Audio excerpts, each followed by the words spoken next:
Olá, estamos aqui mais uma vez para continuar o estudo do nosso livro, A Gênese, da Base da Doutrina Espírita. Nós já estamos no capítulo 11, estudando a encarnação dos espíritos. E estamos aqui no item 23. No item 23 da encarnação dos espíritos. Para quem está seguindo o mesmo livro que eu, da Federação Espírita Brasileira, é a página 191. Eu hoje peguei meu livro velho, que eu estudei a Gênese outras vezes, e percebo que eu botei as mesmas observações, muitas coincidem. Quando eu chego em determinado trecho, que eu boto uma observação, aí eu me deparei com essa surpresa, que muitas das observações são bem coincidentes, tá bom? Vamos pedir a ajuda dos anjos da guarda, dos espíritos espíritas que gostam desses estudos. Então vamos aqui. Peguem aí no item 23. Tomando-se a humanidade no grau mais ínfimo da escala espiritual, como se encontra entre os mais atrasados selvagens, perguntar-se-á se é aí o ponto inicial da alma humana. Ele fala aqui do ponto mais ínfimo do grau, né, da escala espiritual. Não está falando aqui de corpo humano, está falando de espírito. Então ele está querendo dizer assim, o ponto mais ínfimo é aquela primeira encarnação, é o início mesmo, que eu sempre comparo com as raças ainda pré-históricas, né, os homens das cavernas. Na opinião de alguns filósofos espiritualistas, o princípio inteligente, distinto do princípio material, se individualiza e elabora, passando pelos diversos graus da animalidade. É aí que a alma se ensaia para a vida e desenvolve pelo exercício suas primeiras faculdades. Esse seria para ela, por assim dizer, o período de incubação. Então,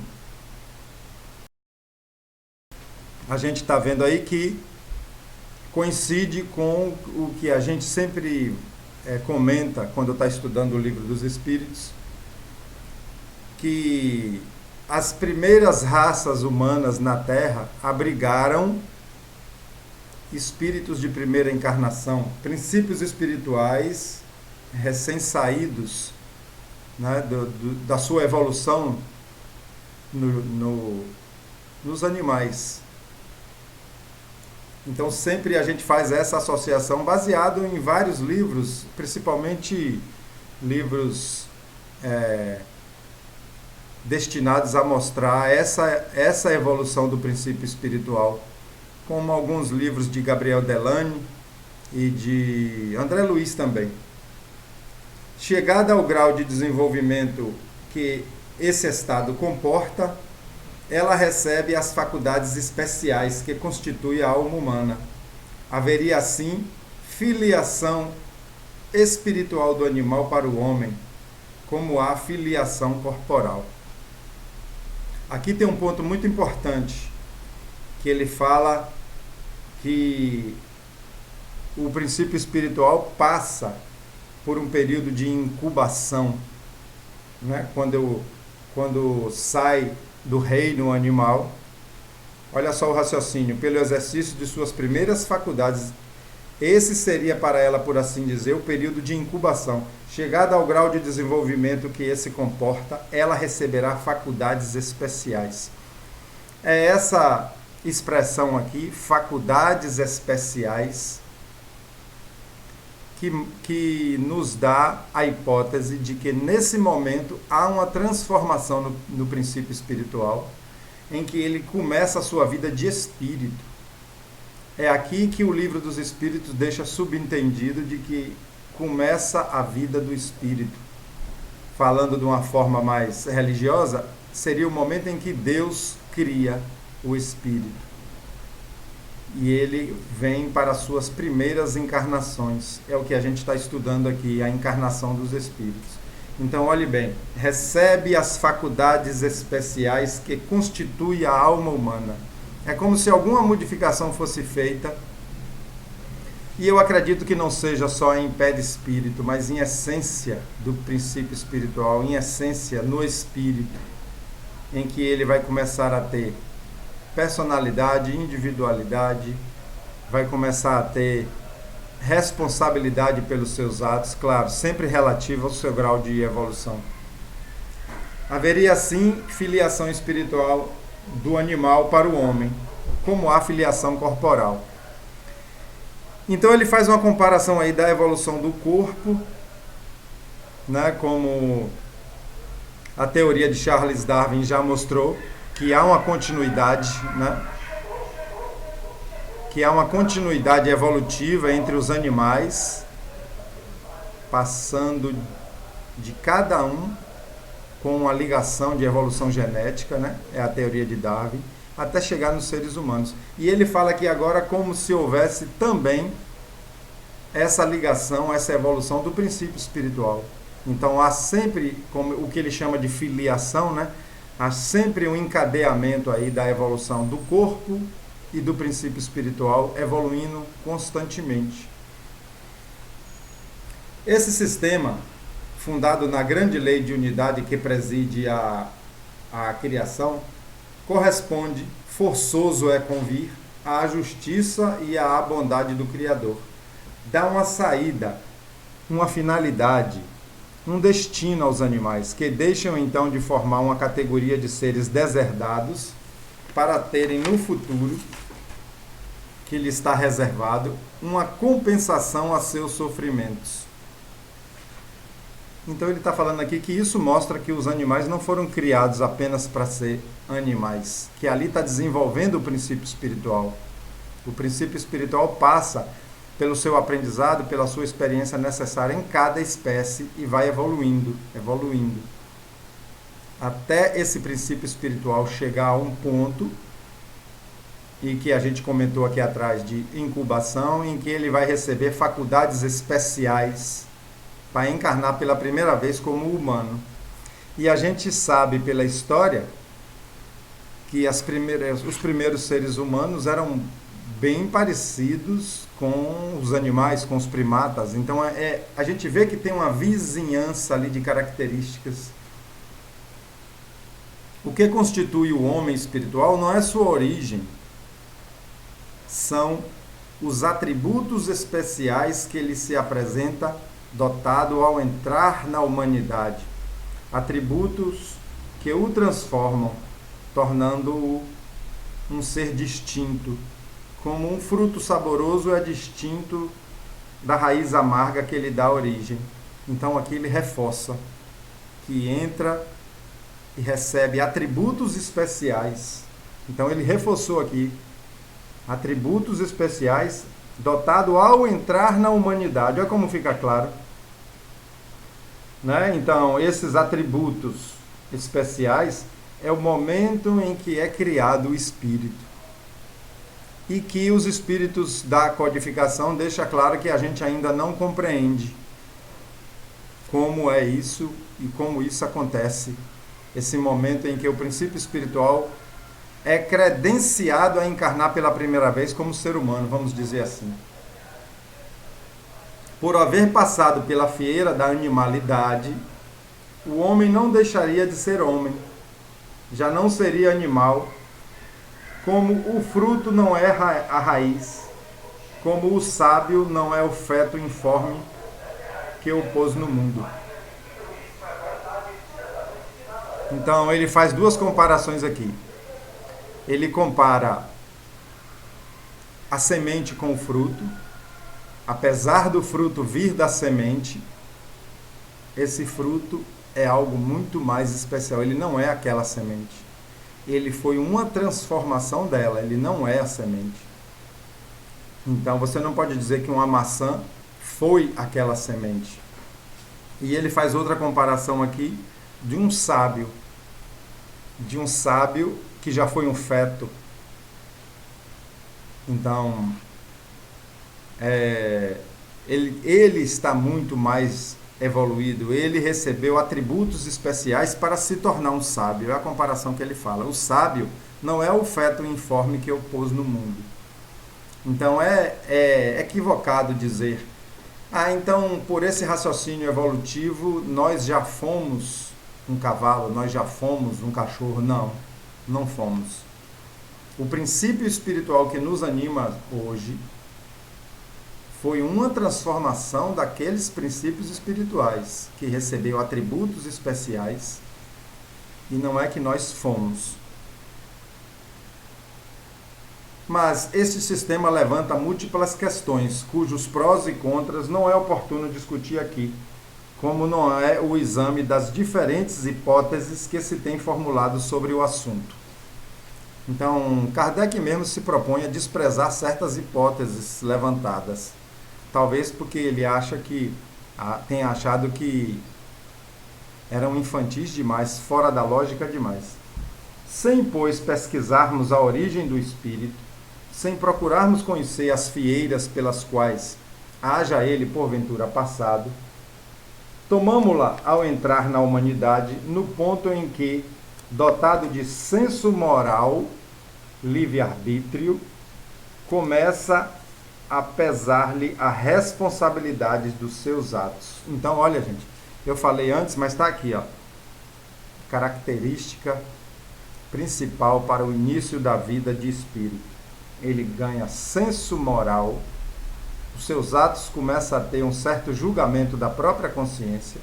Claro que isso é relativo ao momento do espírito. Lá no início, em primeira encarnação, isso está na base, no quase zero ainda, né?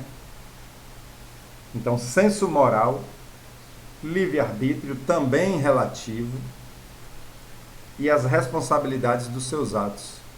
Eu sempre digo assim, o livre-arbítrio do espírito, quando ele encarna pela primeira vez, é comparável ao livre-arbítrio do bebezinho quando nasce. Qual é o livre-arbítrio que um bebê de um dia tem? Quase zero, né? Ele não escolhe o que vai comer, ele não escolhe onde vai dormir, ele não escolhe que roupa vai usar, ele não escolhe nada. Então, ele só vai ganhando liberdade de escolha à medida que ele vai evoluindo como ser humano. É uma comparação que a gente faz. Até o dia em que ele pode sair sozinho, o dia que ele vai para a escola sozinho, ele vai ganhando méritos e responsabilidades e capacidade de decisão.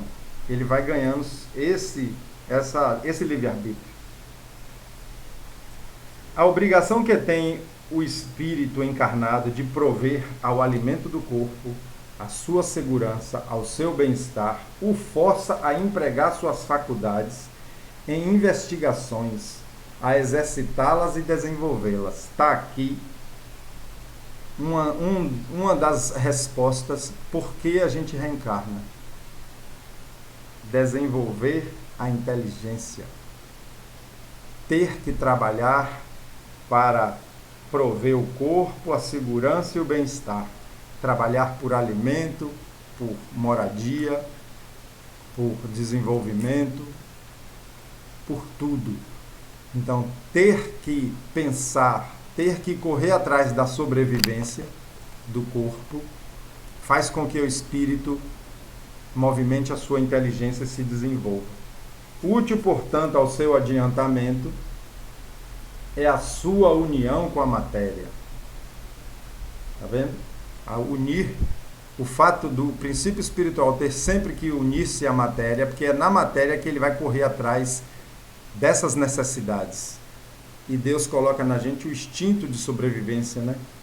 Daí o constituir uma necessidade à encarnação. Além disso, pelo trabalho inteligente que ele executa em seu proveito sobre a matéria, auxilia a transformação e o progresso material do globo, que ele serve de habitação. Então, ao mesmo tempo que o espírito, o ser humano, está em busca da sua sobrevivência, trabalhando em busca das suas necessidades de alimento, de segurança, de moradia, de abrigo, de vestimenta, correndo atrás disso, ao mesmo tempo ele está transformando a matéria, fazendo a matéria evoluir, trabalhando para a obra do Criador, mesmo sem saber. Né? É assim que, progredindo, colabora na obra do Criador, da qual se torna fator inconsciente. Ele está trabalhando mesmo que não saiba. Todavia, a encarnação do espírito não é constante. Ó, aqui é um ponto importante de aprendizado. Apesar de que todos são, mas tem uns que clareia mais muita coisa. A encarnação do espírito não é constante, nem perpétua, é transitória. Então, reencarnar não é eterno, é transitório, é uma fase do princípio espiritual. Vamos botar que começa lá no vegetal, né? No mineral também está o princípio espiritual, mas vamos botar que começa no vegetal, que já tem vida orgânica, já nasce, cresce e morre e reencarna. Passa pelo animal, passa pelo homem, que o Espiritismo criou o nome hominal, e aí no homem vai percorrer uma grande faixa da nossa jornada evolutiva, reencarnando em vários planetas, em várias condições, em vários corpos diferentes, em vários estilos de vida, até que chega um momento que não precisa mais reencarnar. É isso que ele vai mostrar aqui, ó. Deixando um corpo, ele não retoma imediatamente outro. Durante mais ou menos considerável lapso de tempo, vive da vida espiritual, que é a vida normal, de tal sorte que insignificante venha a ser o tempo que lhe duram as encarnações, se comparada ao que passa em estado de espírito livre. Aqui ele falou dos períodos que a gente fica entre uma encarnação e outra, dizendo que aqui são períodos pequenos, que a nossa vida é lá. Mas mesmo assim, chega um momento em que o espírito para de reencarnar. E diferentemente do que eu acreditei por um longo tempo, eu vi aqui que não é quando o espírito é puro. Mesmo antes de ser espírito puro, ele ganha a condição de parar de reencarnar. Tem certas coisas que a gente lê o livro 5, 6, 7, 8 vezes, mas mesmo assim sempre encontra novidades. Aquele ponto parece que você nunca viu. Então, mesmo antes da pureza, o espírito para de reencarnar. A gente vai ver isso aqui. E ele deixa bem claro nesse parágrafo que as nossas passagens aqui na carne, elas são pequenas. E que o tempo em que a gente está liberto é muito maior. No intervalo de suas encarnações, o espírito progride igualmente, no sentido de que aplica ao seu adiantamento os conhecimentos e a experiência que alcançou no decorrer da vida corporal. Isso aqui é outra dúvida que sempre se tem, sempre se pergunta. Ah, o espírito só evolui encarnado? O espírito não evolui lá no mundo espiritual, na erraticidade?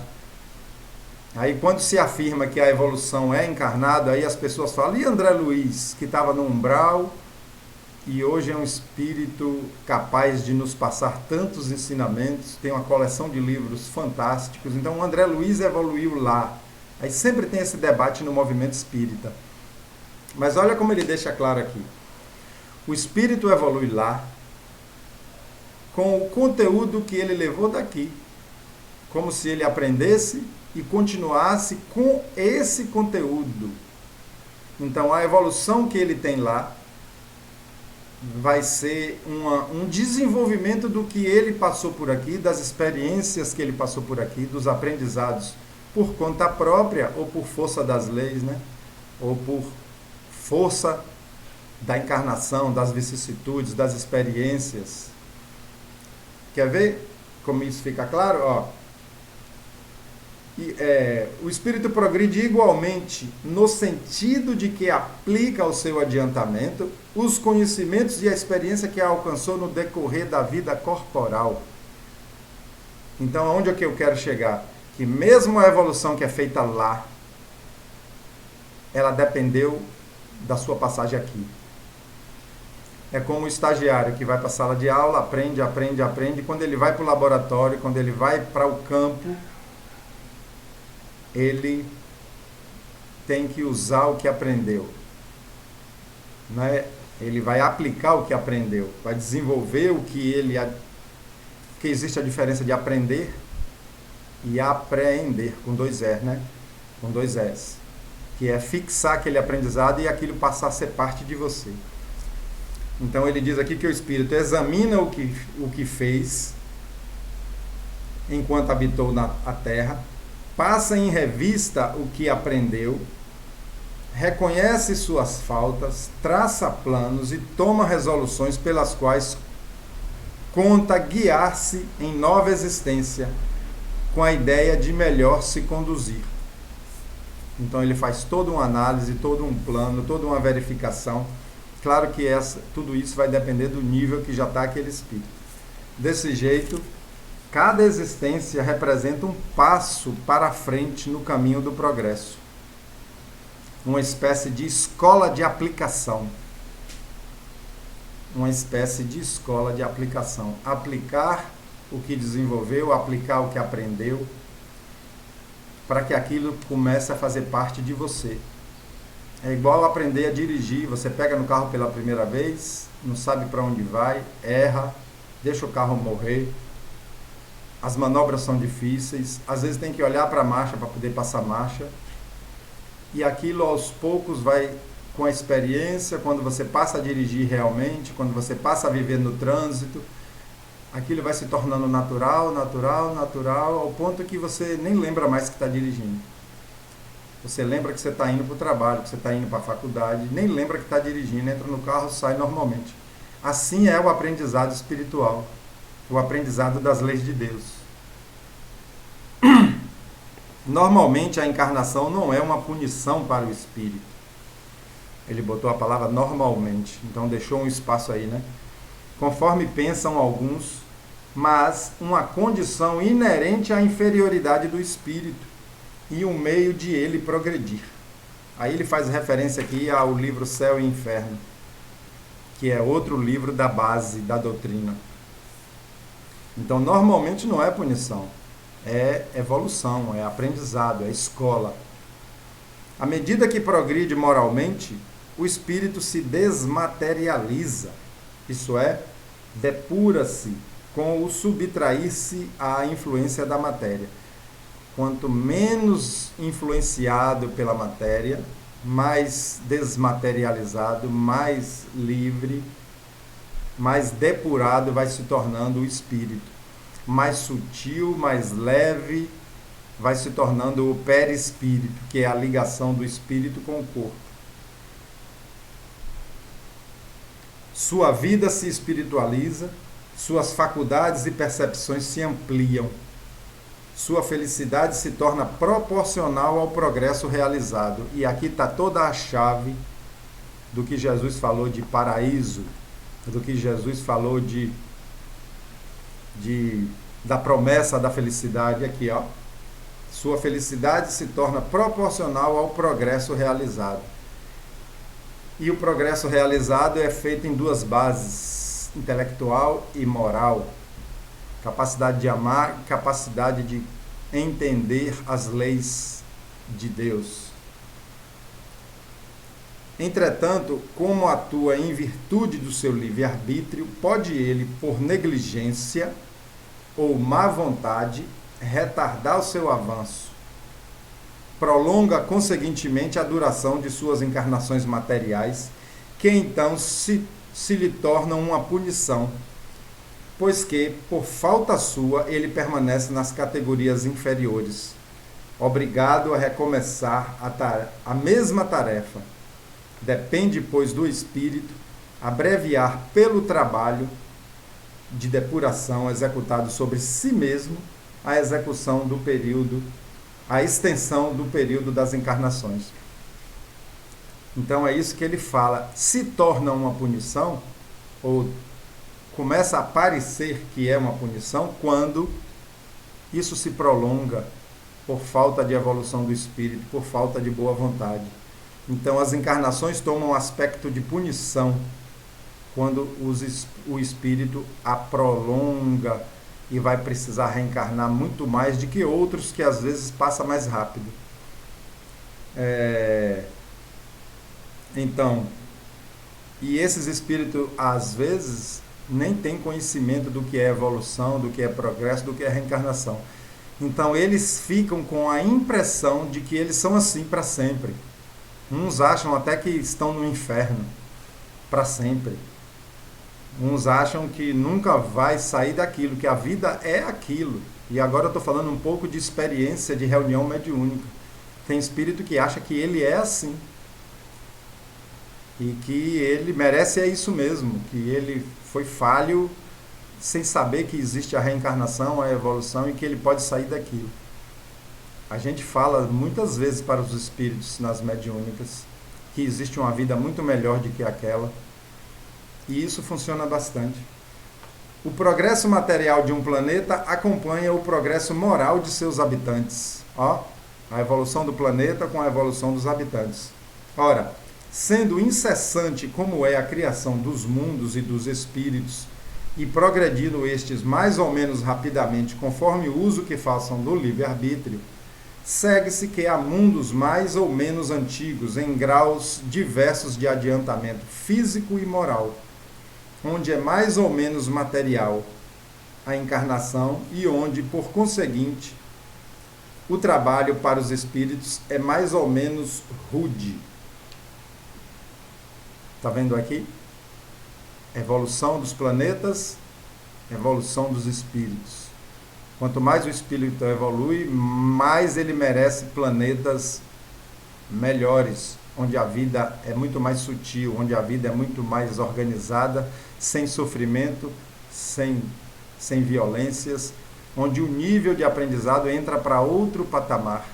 Aqui na Terra, como planeta inferior, a gente está tendo que aprender a respeitar o próximo. Né? Eu estou me abstendo até de falar amar o próximo. A gente está aprendendo a respeitar, a conviver, a ser justo. Né? Já seria um grande avanço para esse planeta. Jesus falou de amar ao próximo. Então, quando os planetas são mais evoluídos, essas coisas já são naturais. O respeito, a justiça, a colaboração, o socorro aos mais fracos, já é coisa normal. E aí vai estendendo até esse amor que Jesus ensinou. E aqui a gente lembra quando ele falou que há muitas moradas na casa de meu Pai. Ele estava falando dos planetas habitados e também das dimensões espirituais da erradicidade, né? Dos desencarnados, as dimensões de diferentes graus de sintonia são moradas também. Então tem moradas espirituais desencarnados e tem moradas encarnadas, que são os planetas, que são os sistemas solares, as galáxias, é tudo isso. Deste ponto de vista, a Terra é um dos menos adiantados, povoada de espíritos relativamente inferiores. A vida corpórea é aí mais penosa do que noutros orbes, havendo-os também mais atrasados, onde a existência é ainda mais penosa do que na Terra, e em confronto com os quais esta seria relativamente um mundo ditoso. Então ele está falando aqui que a Terra é um mundo inferior, é um planeta ainda dos inferiores, que existem muitos planetas onde a vida não é tão penosa e tão sofrida como aqui, mas que também há planetas ainda inferiores à Terra, que esses espíritos, ao olharem para a Terra, ainda veem como um mundo melhor. E é essa a ideia da regeneração. Espíritos que não acompanharem a regeneração da Terra terão que, por sintonia, obrigatoriamente reencarnar nesses planetas ainda mais atrasados do que a Terra. E isso dá aquele sentido que a Bíblia fala do juízo final. O juízo final não é ir para o inferno, não é decidir se vai para o céu ou para o inferno. Nesse sentido aqui, é decidir se você reencarna no planeta Terra ou se você reencarna agora num mundo inferior. porque já não acompanhou a evolução moral de de um grande número de espíritos da Terra. Não é isso? Uma das bem-aventuranças de Jesus, ele fala: bem-aventurados os mansos, porque herdarão a terra. Eu acho que são os mansos que ele fala, que herdarão a terra. É nesse sentido, de merecerem permanecer na terra melhor. Então vamos deixar aqui, ainda vai ter mais um vídeo para encerrar esse tema de encarnação de espíritos. Um grande abraço a todos. Jesus abençoe nossas famílias. Até o próximo vídeo.